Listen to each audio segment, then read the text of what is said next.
नमस्ते दोस्तों, स्वागत है आपका मेरे YouTube channel Jio politics by PM पे।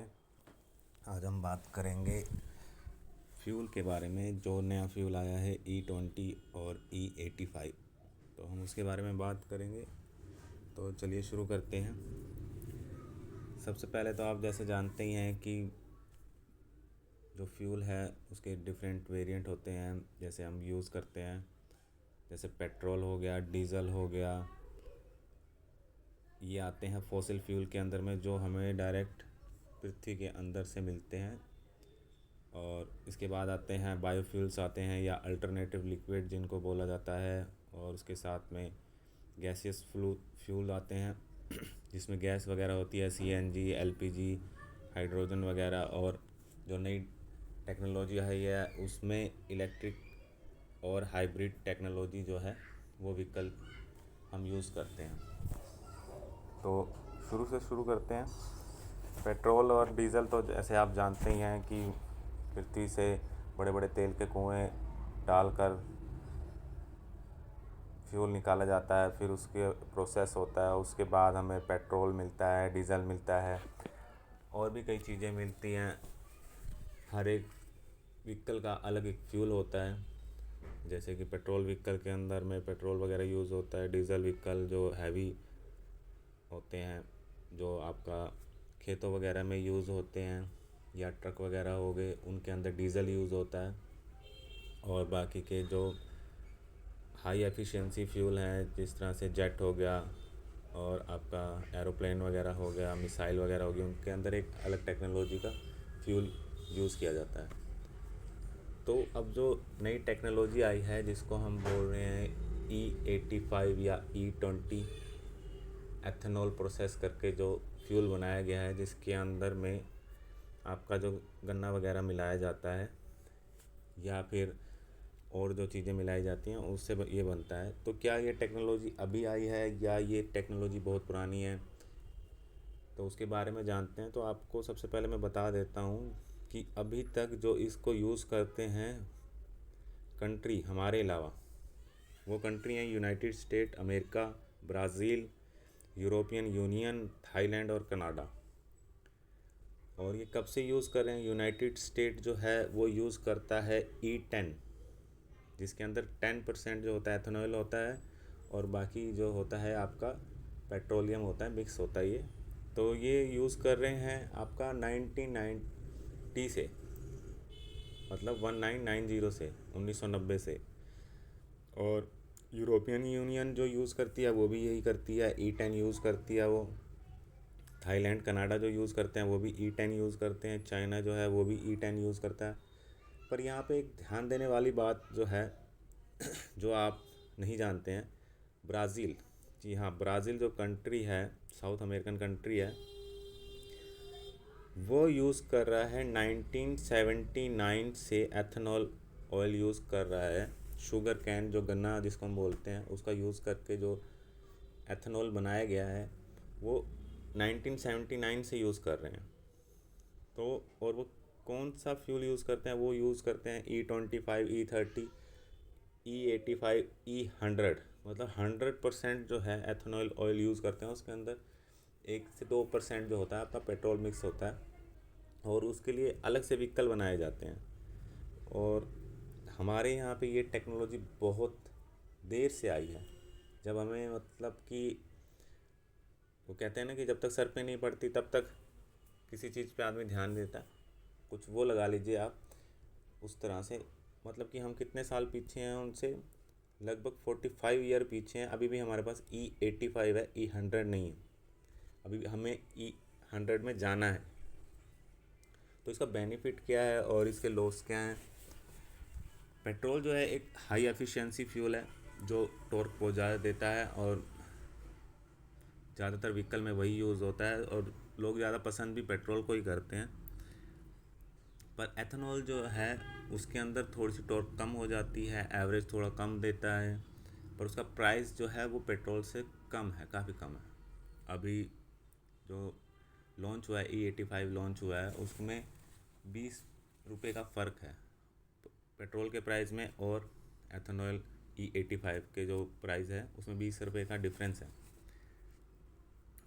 और अभी हमारे पास मतलब कि डेवलप कर रहे हैं हम, तो हमारे पास बहुत ही ज़्यादा वेरिएंट अवेलेबल हो गए हैं। अब इस समय हमारे पास है पेट्रोल इंजन है, डीजल इंजन है, गैस से चलने वाले गाड़ियां हैं हमारे पास। उसके बाद में हम ईवी में बहुत ज़्यादा इन्वेस्ट कर रहे हैं, व्हीकल आ रहे हैं ईवी के, और ज़्यादा डेवलपमेंट होगी, बैटरी और ज़्यादा अच्छी बनेगी तो उससे एवरेज अच्छी आएगी। और उसके बाद में हमारे पास हाइड्रोजन फ्यूल भी है। और अब हमारे पास E20 के बाद E85 भी है। तो हम किस में कौन कौन सी गाड़ियों में यूज़ कर सकते हैं? जो अभी तक 2003 से लेके जो गाड़ियाँ बनी हैं, 2003 से जितने भी गाड़ियाँ बन रही हैं उसमें जो इंजन यूज़ किया जा रहा है उसके अंदर हम जो यूज़ करते हैं, पेट्रोल यूज़ करते हैं, उसके अंदर E10 तक हम यूज़ कर सकते हैं। जो पेट्रोल आता है उसके अंदर E10% जो होता है उसमें एथेनॉल मिक्स करके वो गाड़ियों में सूटेबल है, उन गाड़ियों के लिए सूटेबल है, वो यूज़ कर सकते हैं। पर जो E20 और E30 जो है उसमें क्या डिफरेंस है? E20 जो है इसके अंदर 20% इथेनॉल होता है, 80% पेट्रोल होता है। और ये जितनी भी नई गाड़ियाँ आ रही हैं उन सब के लिए ठीक है, पर्यावरण के लिए बहुत अच्छा है, क्योंकि बहुत ही कम हानिकारक गैसें छोड़ता है, जैसे मेथेन होगी, एथेन होगी। तो इस तरह से। और E85 जो है इसमें 85% तक इथेनॉल और सिर्फ 15% पेट्रोल होता है। तो इसके लिए जो गाड़ियां हैं वो स्पेशली, जो नई गाड़ियां अब आएंगी उनको स्पेशली इस तरह से डिज़ाइन किया जाएगा कि उसमें E85 यूज़ किया जा सके। तो इसको क्या कहते हैं? इसको फ्लेक्स फ्यूल कहा जाता है। और अगर इसे आप सामान्य इंजन में डालेंगे, जो आप गाड़ी यूज़ कर रहे हैं, या जो पुरानी गाड़ियाँ पेट्रोल गाड़ियाँ हैं, डीजल गाड़ियाँ हैं, या जो E20 गाड़ियाँ जो चल रही हैं उनके अंदर डालेंगे तो उसके इंजन को नुकसान हो सकता है, डैमेज हो सकता है इंजन। तो आपको उसके अंदर इसको यूज़ बिल्कुल भी नहीं करना है। आपको सिर्फ इसको यूज़ करना है E85 को, जो सपोर्ट करती है गाड़ी। तो अब E85 को कौन सपोर्ट करता है? इसके अंदर है वैगनार, मारुति सुजुकी की फ्लेक्स फ्यूल, और मारुति सुजुकी की फ्रोनॉक्स, टोयोटा की अर्बन क्रूज़र हाइब्रिड, और हुंडई क्रेटा की फ्लेक्स फ्यूल, टाटा पंच है इसके अंदर, हीरो स्प्लेंडर प्लस है इसके अंदर, हीरो HF डिलक्स है इसके अंदर। अभी कुछ ही गाड़ियों के अंदर इसको यूज़ किया जा सकता है, जबकि E20 काफ़ी गाड़ियों में यूज़ हो रहा है। और लगभग सभी जो कंपनी हैं, बड़ी बड़ी कंपनियां हैं, वो व्हीकल प्रोवाइड करवा रही हैं। जैसे होंडे होगी, टाटा मोटर्स होगी, महिंद्रा होगी, Honda, Toyota, Kia, Skoda, Volkswagen, Renault, Nissan, Citroen, इन सभी की जो है गाड़ियाँ आती हैं जिसके अंदर इसको यूज़ किया जा सकता है। तो जो E85 है उसके लिए सिर्फ 6 या 7 गाड़ियाँ हैं जिसके अंदर यूज़ किया जा सकता है। इसके अंदर जो है, अगर गाड़ियों में देखें तो सस्ता फ्यूल तो है ये E85, पर ये थोड़ा एवरेज के अंदर कम देता है एवरेज। जैसे मान लीजिए कि आपकी गाड़ी पेट्रोल में 15 की एवरेज दे रही है, तो ये देगा लगभग 12 और 13 की, मतलब 1/3 एवरेज कम हो जाएगी इसकी। जबकि टू व्हीलर के अंदर ये अच्छा है, टू व्हीलर के अंदर ये लगभग 62 से 65 किलोमीटर पर लीटर की एवरेज देता है, और एफिशिएंसी अच्छी है, पर्यावरण को नुकसान कम है। तो हम इसको यूज़ कर सकते हैं किसी भी चीज़ के अंदर में। तो आपको ध्यान देना है कि आप किस पे जाना चाहेंगे, क्योंकि आने वाला टाइम जिस तरह से चल रहा है, हमारे पास पेट्रोल जो प्राइस बढ़ रहे हैं इतने ज़्यादा, और हमें एवरेज भी निकालनी है, हर चीज़ देखनी है। और इंडिया के अंदर जो ज़्यादातर वर्ग है, मिडिल क्लास वर्ग है, उसको एवरेज अच्छी चाहिए। जो डेली पैसेंजर हैं, या जो डेली फूड सप्लाई करते हैं, या गिग वर्कर जो हैं, उनके लिए ये बहुत ही अच्छी चीज़ है। पर उसके लिए व्हीकल होना भी बहुत ज़रूरी है। अभी तक सिर्फ टू व्हीलर के अंदर सिर्फ 2 या 3 गाड़ियों के अंदर आया है, ज़्यादा में नहीं आया है ये।